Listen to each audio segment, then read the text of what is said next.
Devin Graves coming to you once again from Studio D with part 2 of my epic home recording series, Old School Recording in the Modern Age.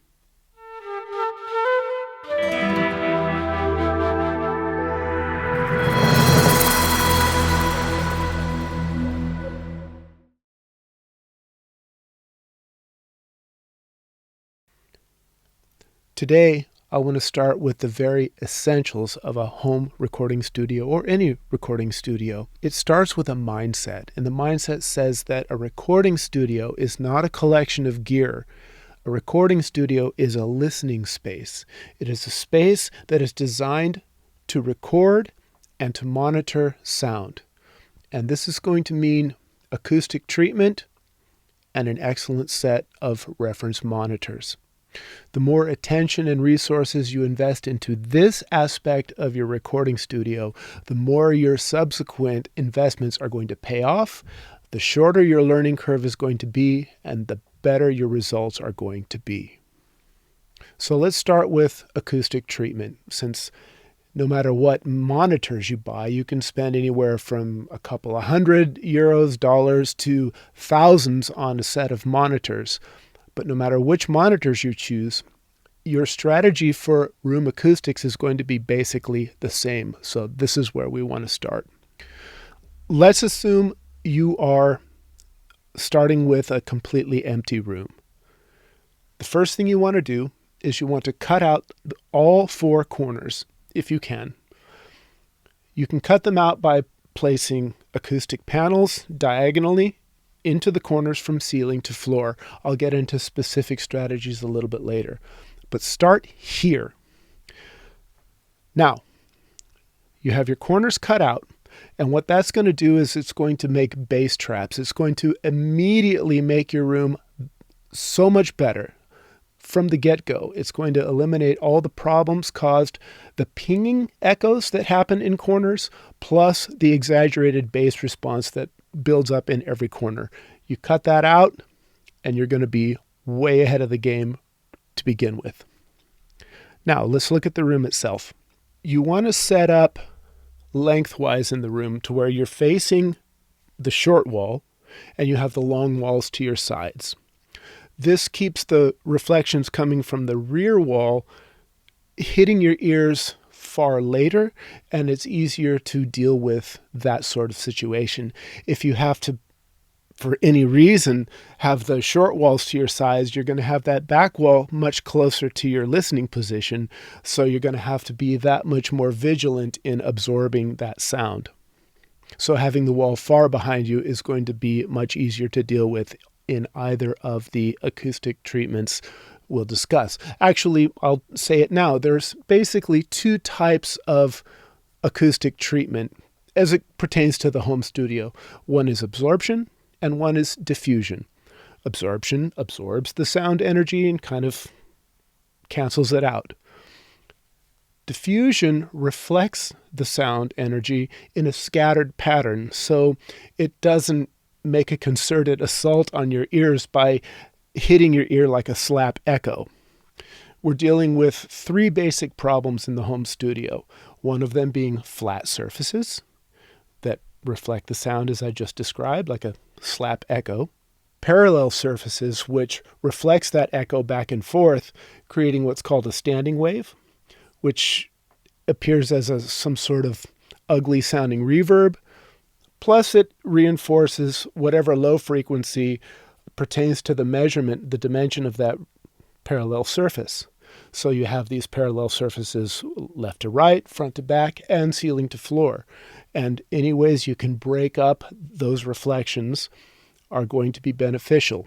So absorption is our first strategy, our first choice in the home studio, because the room isn't really big enough to effectively use diffusion in a flattering way. But diffusion is still a strategy that can be employed. I do want to point out that setting up to where the long walls are to your front and your back, although that is your distant second choice. One thing you want to avoid at all cost is to situate yourself in a corner, facing a corner where the monitors are on each side of the corner. You're going to have that bass build up from the corner, plus you're going to have these really bad immediate reflections coinciding at your ears. It's just going to be a mess. So avoid those corners. Just don't do that. So let's look at the room we have. And the first thing you want to do is use anything that's in there as a strategy to, lessen your investment and to maximize the benefits of what the room already has to offer. So let's imagine that you have a window on a short wall. And what you can do is use that to be your front wall.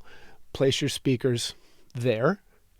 And you can have a thick curtain over the window. You can open it to have a view. That could always be beneficial. If you wanted to, you could place some acoustic panels in the window to deaden the reflections. But keep in mind that the reflections from the rear of the speaker are much less of an issue because that's actually low frequency energy that's going to the back of the speaker that's going to come back. We're going to get to that when it comes to speaker placement. So if you have your seated position where you're facing that window, get a thick curtain as thick as possible. That's going to be a good starting point. Or imagine you have one of those closets that have the sliding doors. It's a long closet. Try to place that to your back. If you can, remove those doors.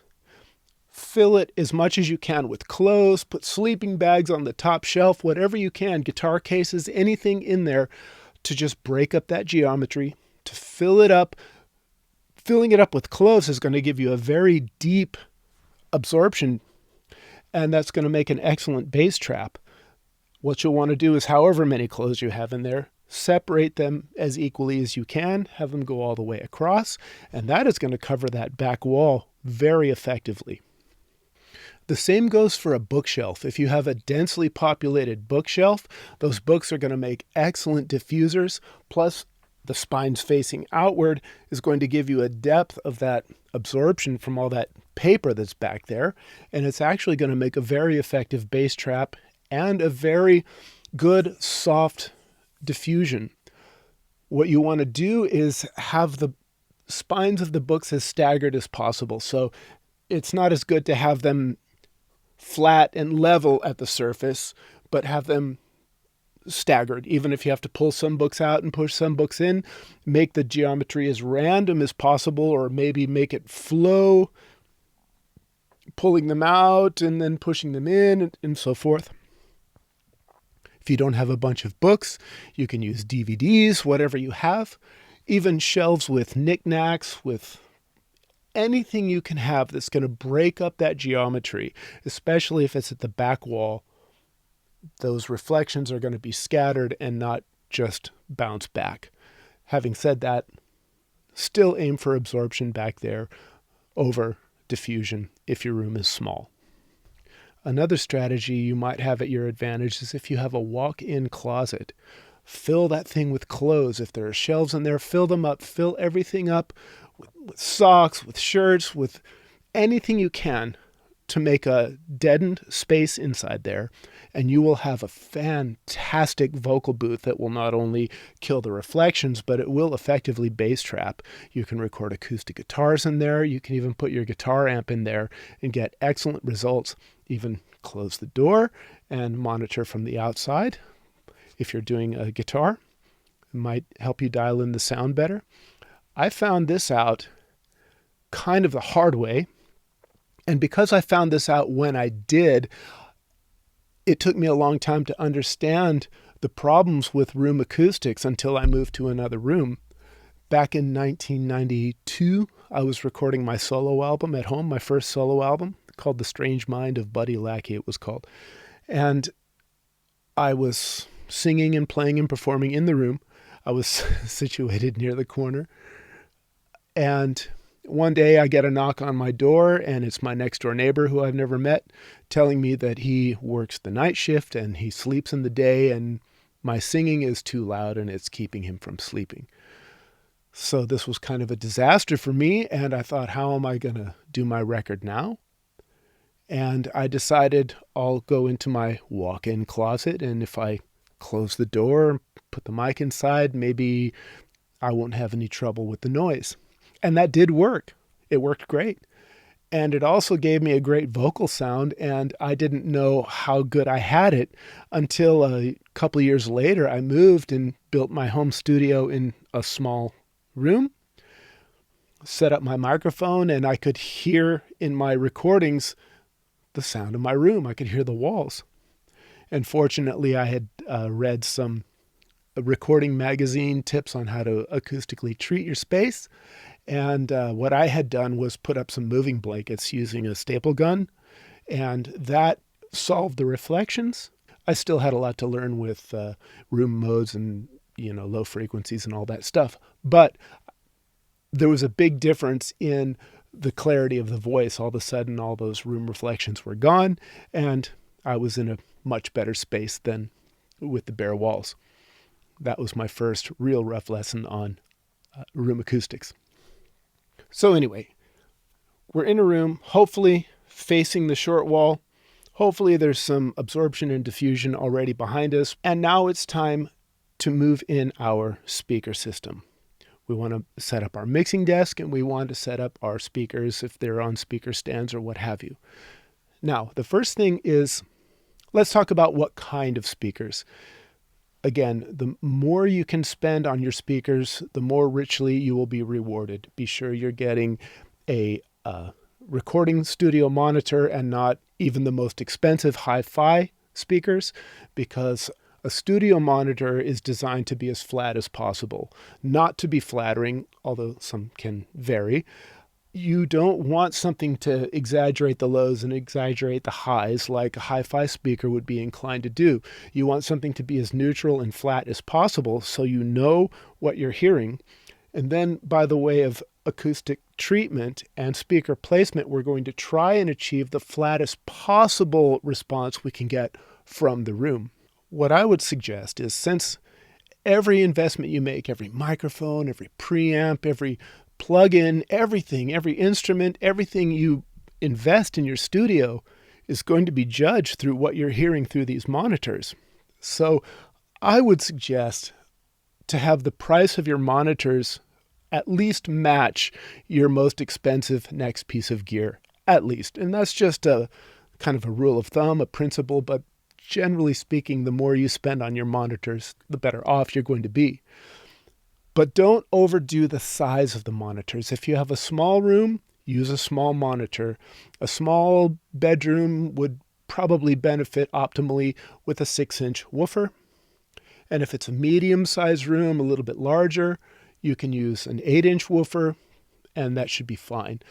I would say, now this is just a rule of thumb, and I just kind of made this up, but it seems to kind of have some weight to it, that for every 2 feet of room dimension you have, let's say in the longest dimension, could be 1 inch of woofer size. So a 12-foot long room, 6-inch woofer. 16-foot length in your room, an 8-inch woofer. That's a good rule of thumb, and there's no science behind that, but I think it seems about accurate.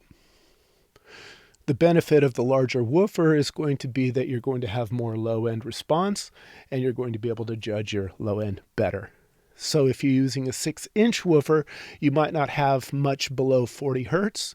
So that part between 40 hertz and 30 hertz, that's where your subwoofer would reside. And so you may or may not want to put in a subwoofer. If you put in a subwoofer, you're going to complicate things a little bit. First thing I would recommend would be that your subwoofer be the same brand and the same series as your mains. So they're basically designed to work together. You're going to have a crossover frequency, and then you're going to have the volume of the subwoofer that you're all going to have to balance to make sure you have an optimal balance between the subs and the mains. That's something that's going to be independent from manufacturer to manufacturer, and that's also something that might benefit for you to have a specialist come into your room and help you measure this stuff out. There is a controversy in speaker placement. Most speaker manufacturers recommend that you place your monitors away from the back wall, and you certainly want them away from the side walls. Certainly this. You want them out as far from the corners as you can reasonably get them, but the distance from the back wall is subject to debate. Again, what happens with the loudspeaker is the low frequencies are radiating from the back of the speaker, and that's what bounces off the back wall. It would take you about 2 feet of fiberglass insulation to counteract most of that bounce back of the low frequencies. So unless you have the space to do that, just consider working with this limitation. But here's the thing. If you have your speakers against the back wall, against most manufacturers' recommendations, what you're going to have is the bass response is going to reflect from that back wall and hit your ears about the same time as the bass response of the speaker.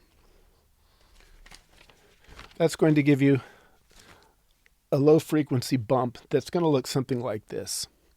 And that is something, of course, to be avoided, but can easily be avoided with the switches on the back of most speakers which compensate for this, these high pass or low cut filters that can reduce this low frequency response from your speakers, making this more level. And what that's going to do in your favor is because your speakers aren't going to be putting out as much low frequencies, they're going to operate much more efficiently. You're going to have much more headroom on the speaker, and you're going to alleviate a good portion of this bump that you're going to have. The other thing about this kind of bump is, what we just discussed is this can easily be addressed with EQ. You just lower the low end response and you lower this bump. Now, if you have your speakers away from the walls, that low end reflection is going to start to hit your ear after the low end response of your speakers. That's going to reduce the amount of reflection on the low end, not quite as much as this one. I know this is not very scientific, but what it's going to do is when that reflection hits your ears slightly after your actual low end from the speakers, it's going to create a cancellation somewhere slightly above the dip. And that is a bigger problem because although these bumps can be reduced with EQ, these dips cannot be alleviated with EQ. This is not an EQ problem here. This is a time domain problem. And if I throw EQ at this and just boost this and boost this, it's just going to create more and more and more cancellation. Might even make this problem worse. This is something that you might just have to get used to. There is room EQ corrections that can deal with some of these bumps, but these dips can only be cured with speaker placement. Now, you can have your room professionally tested and have a professional come in and help you really situate these things optimally, or you can do what I do. Treat your room acoustically to the best of your ability, to the best of the advice I'm about to give you. Place your monitors in the place that you think is the best, the place that you can afford to place them, place you can place them, and just learn your room from there. There's a lot of videos out there. There's a few that talk about the myth of home studio acoustic treatment and talking about it's more important just to get used to your environment. And, to trained ears, that might be a viable solution because you already know what you're up against. You already know what you're going to need to compensate for. But when you're coming up into this and you don't know anything about it, you don't know the problems you're facing. And you're just going to hear so much bass, for example, that you're going to cut your bass and it's going to sound excellent in the studio. Then you take it out anywhere else and all of a sudden it's going to sound anemic and thin with no bass. Or you're going to have this big dip and you're going to add all this bass to compensate for that dip, and then you're going to take it out and it's just going to be boomy and muddy and sound terrible. So you don't want to ignore acoustic treatment. I mean, really, this is the most fundamental thing you can do that is going to make your journey much, much, much, much easier. Secondly, I saw a guy do a video where he was recording in a room that was just filled with acoustic foam and talking about how you can fix all these problems with EQ. And he did. He fixed the problems, and you could see the EQ curve was just cut so much to get a decent sound on the vocal. And it did work. He was using an SM57, which didn't pick up so much of the room, but the room modes that were caused by the dimensions of the room were still something he had to deal with. And although he did deal with them, he was fixing it in the mix. And basically what you want to do is have your room to where you have very little to fix, as little as possible. That is called getting it right at the source. And when you have it right to begin with, then you can use your mixing tools to enhance and to sweeten and to fit together, not to fix a bunch of problems that your room has created.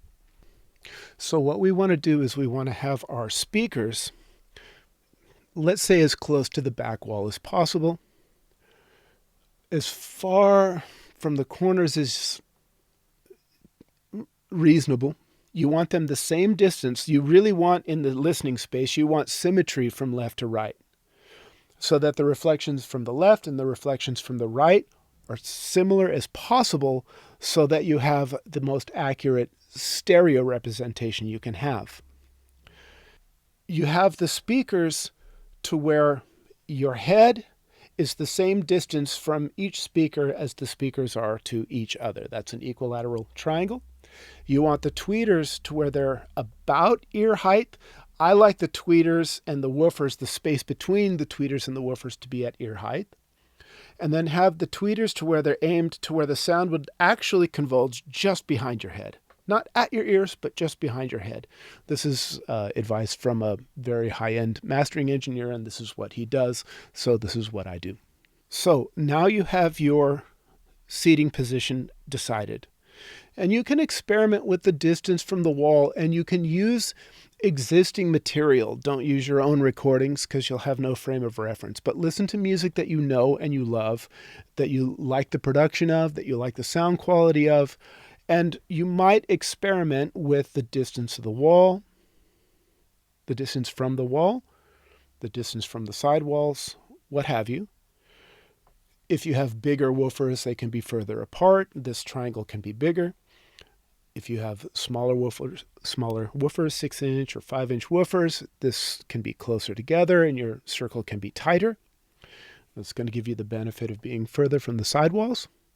But in any case, you might want to take the time to experiment with the distance, especially from the back wall, trying to find your equilateral triangle at the seated position, and just listen by ear what sounds the best. You can use measurement tools and experiment that way, or, as I said, have a professional come in and set this up for you. But in any case, let's imagine we found the perfect spot for our speakers, or at least the optimal spot. And now we have our seated position. Now it's time for the rest of our acoustic treatment. The first thing you're going to want to deal with is the reflections from the sidewalls and from overhead. This is going to be basically halfway between you and the monitor is going to be where these points of first reflection are. Same with overhead. You can just do this by eye, but you can sit in your seated position and have somebody put a mirror flat against the sidewall and just move the mirror until you see the monitor speaker. Each monitor speaker could be done separately. Wherever you see a monitor speaker in the mirror, that's where the reflection is going to bounce off and hit your ear. That's the spot to put your acoustic treatment. I generally say 2 panels wide is plenty. On one side, 2 panels wide on the other side is plenty. 4 inches thick, hopefully spaced away from the wall. Now, I want to talk a little bit about the available panels and your options. You can buy ready-made panels. I would seriously recommend the 4-inch thick panels. 4 inches thick is going to really, the thicker the panels, the more low the frequency they absorb. So a good 4-inch panel is going to be pretty much optimal. I even built my own panels that some are 6 inches and some are even more in the corners, and I had freestanding bass traps built this way.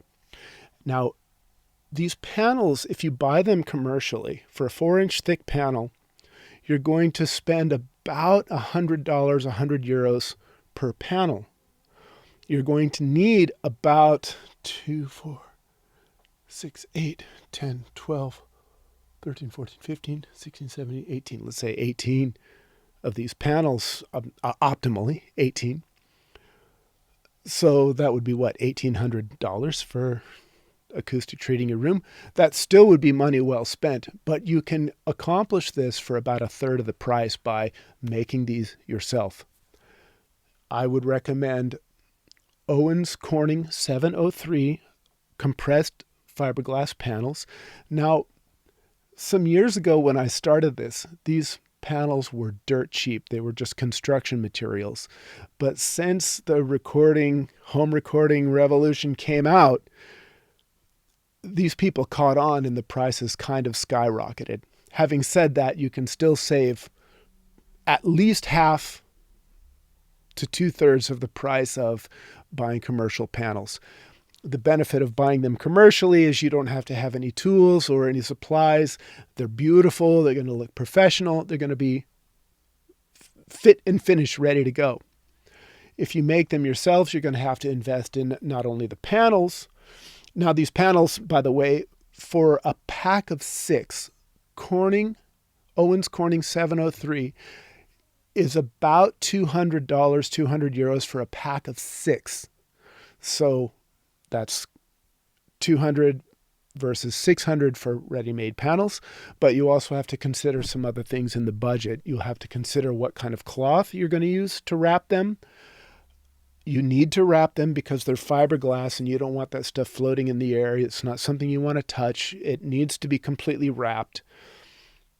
A good cloth of almost any type will suffice.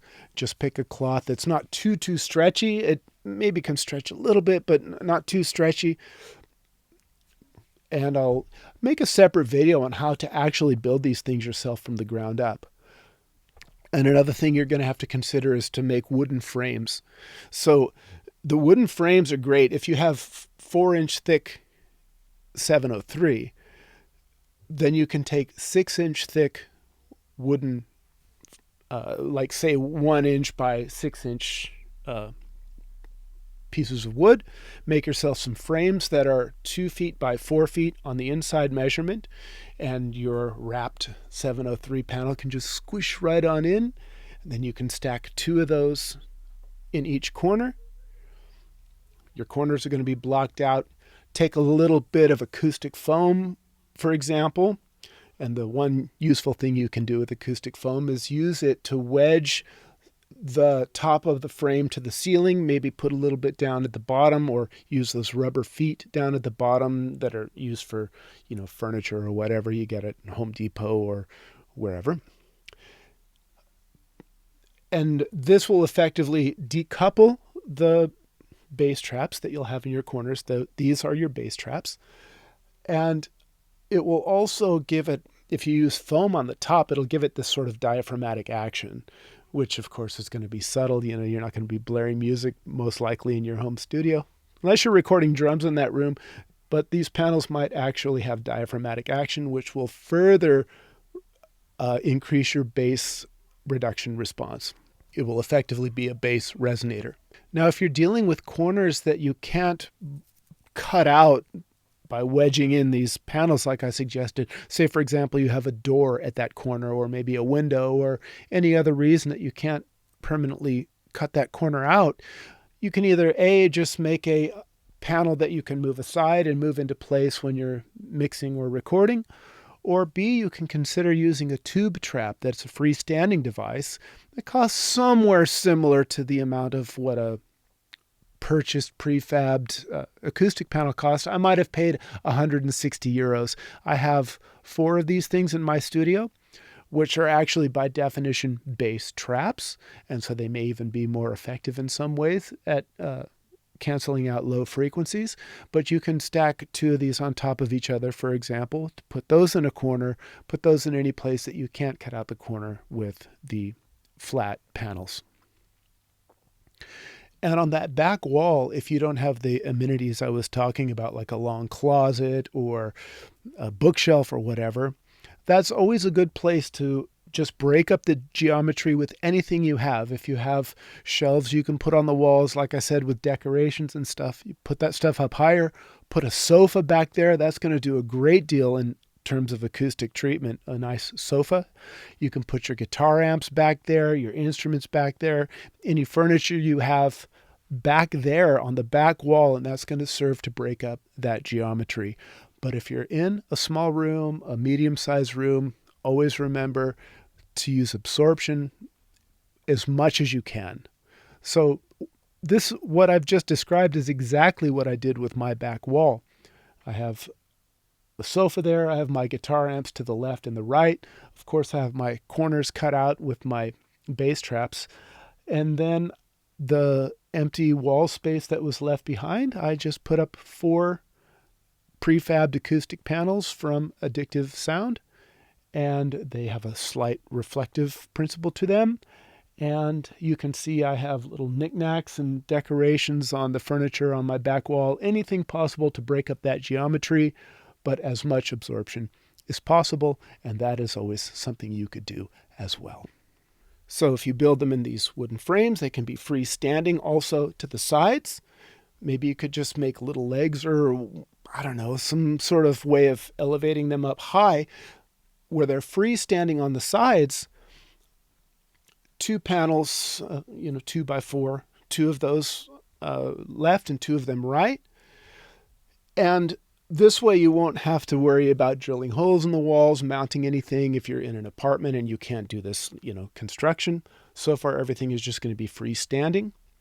The only thing you have to deal with is what is called a ceiling cloud overhead, which I would use these same panels if you can support the weight of these 4-inch thick panels.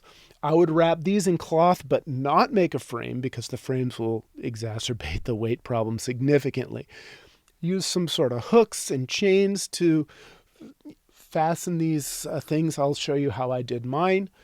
In mine, I have these wooden paneling ceilings, and I just have these small hooks driven into the wood, and then chains coming down, and then a slat of wood that goes across. Then I have 2 of these. The panel just lays right on top, and you have that air gap between the panel and the ceiling. And that's going to completely eliminate the reflections from the ceiling to your listening position.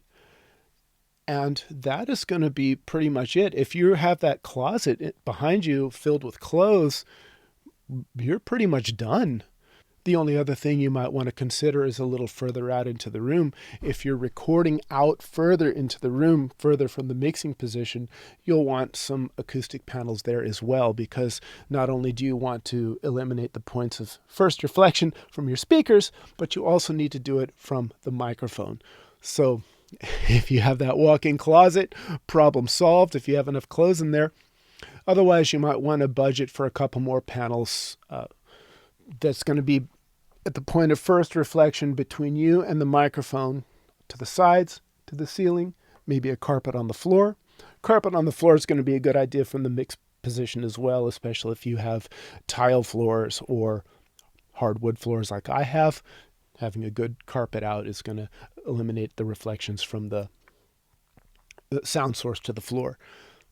Before I move on, about the ceiling clouds, if you're in an apartment and you can't put screws in, because if you have drywall like they have in most American homes, you actually need to drill a hole and use those butterfly clasps that go into the hole and then open up to hold the weight of the hanging device. So if you don't have the ability to do that, you can either A, just leave it out, Or what you could do is you can buy yourself a couple of moving blankets. And a moving blanket, a set of 3 or 4 moving blankets, is going to serve you in many ways in the studio. So buy some of these. You can take some of them, put them overhead in your ceiling cloud position. Again, the distance between your speaker monitors and your listening position, maybe a little further back as well. And just staple the moving blankets to where they're kind of sagging. And this is going to help a great deal. Just do it to wherever it's comfortable, to wherever it looks nice. A few staples up there. And when you pull that thing down, I don't think anyone's going to be any the wiser when you move out of that apartment. Otherwise, put in the heavier artillery. If you can't support the weight of 4-inch panels, go with the 2-inch ones. Anything is better than nothing, and 2-inch panels of fiberglass is better than moving blankets. Now, speaking of moving blankets, if you don't have a way to make a vocal booth out of a walk-in closet, or you have trouble putting up enough acoustic treatment, although we're only talking a couple of panels here, one thing I would avoid is those devices that sit behind the microphone, and they have some acoustic foam and the microphone sits there.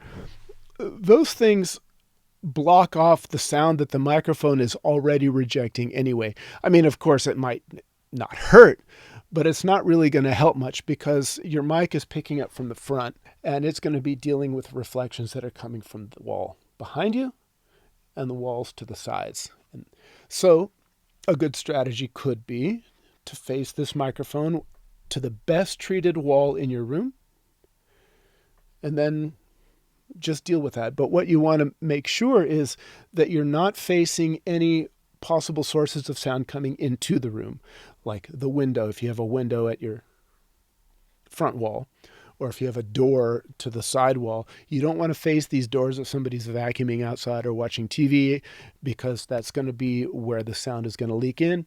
And so you want to face your microphone away from those sources. And in this case, maybe one of those little walls will help a little more. But generally speaking, you want to face your best treated wall away from any possible sources of sound. And if you still don't have the acoustic space that you need, maybe moving in tight to your listening position will get you in that sweet spot. But in any case, if that's not working out, you can make yourself a makeshift vocal tent out of some PVC piping. You get the corners that are like 1, 2, 3-way corners and some straight pipes. Build yourself a little cage, drape a couple moving blankets over that thing, maybe staple them together to where it just sits over, and make yourself a vocal booth. I mean, it won't be the sexiest thing, but it will make your recording sound better if you have nothing else available. Now, another advantage to building your panels yourself as opposed to buying them commercially is not only are they about 3 times the price or so, they're also smaller. My panels that I bought, and I bought these from an excellent company, I think they're in Poland, and it's called Addictive Sound. And I got several 4-inch or 10 centimeter panels. Some of them have semi-reflective surfaces, and some of them are completely absorbent. They look professional. They look beautiful. They're freestanding. Some of them are hanging. The ones that are hanging, I only need 2 reasonably tiny screws that come with the wall anchors, and they hang up almost like a picture frame does. So it's still pretty minimal. So in an apartment, you could use these if you know how to spackle and repaint before you leave. You shouldn't have any problems. But these panels are 50 centimeters by 1 meter. And my panels that I made myself are 2 feet by 4 feet. So it's significantly larger, these panels I made myself. Plus I customized my own. I made my wooden frames like I described. And on most of them, I put on the surface something called wave woods. Now the fiberglass is still packed in, wrapped in cloth, But beyond that, in front of those panels, there's enough space in the wooden frames to where I wedge these wave woods, which is this plywood you can see in the photos, that behind that plywood has about 5 centimeters, about 3 inches of acoustic foam behind them. So is the reflective panel that reflects some and absorbs some, about 3 inches of acoustic foam, and then the bass trapping panels behind them. So it's really a triple threat. Behind all of my panels that I have freestanding, I actually have this acoustic foam on the walls. That's how I started. Don't use acoustic foam. It will eliminate the flutter echo, it will eliminate the reverb, and it will make your vocals sound instantly better. But it isn't going to do anything for the lows and the low mids, and that's where you're going to get this skewed perception on the low end and the low mids of your mix, and you're going to try to compensate. It's also going to give you the same skewing in your recordings. So your recordings are going to just sound muddy, and you won't know why, and you'll be trying to fix that with EQ. But anyways, I do have this acoustic foam everywhere, and then I have my panels freestanding in front of it. So I have the panels, the air gap, then the acoustic foam, just a layer of extra whatever, because it already happens to be there. So I hope I've covered everything. If you have any questions, please leave them in the comments. Please subscribe if you want to continue watching the rest of this series. It's going to cover absolutely every facet of home recording. We're going to talk about drums. We're going to talk about E-drums and acoustic drums. We're going to talk about guitars and guitar amps, recording vocals, mixing, every single facet, including production, singing, performance, everything. So please click subscribe to be informed when the next video comes out in this series. And please like and share. And remember that this stage, this boring stage, is the most effective stage you're going to have in your home recording endeavor. Please, please, please do not skip this. Please don't take the advice of people that tell you to ignore this. Deal with this first. Believe me. Believe me, I've been there, I've done that, and I know now how to get good recordings, because excellent mics just do their job once the room is treated. The mix is easy to deal with when I got great speakers, any great speakers, in the right position in a very well treated room. And I wish the same for you. I'll see you on the next one.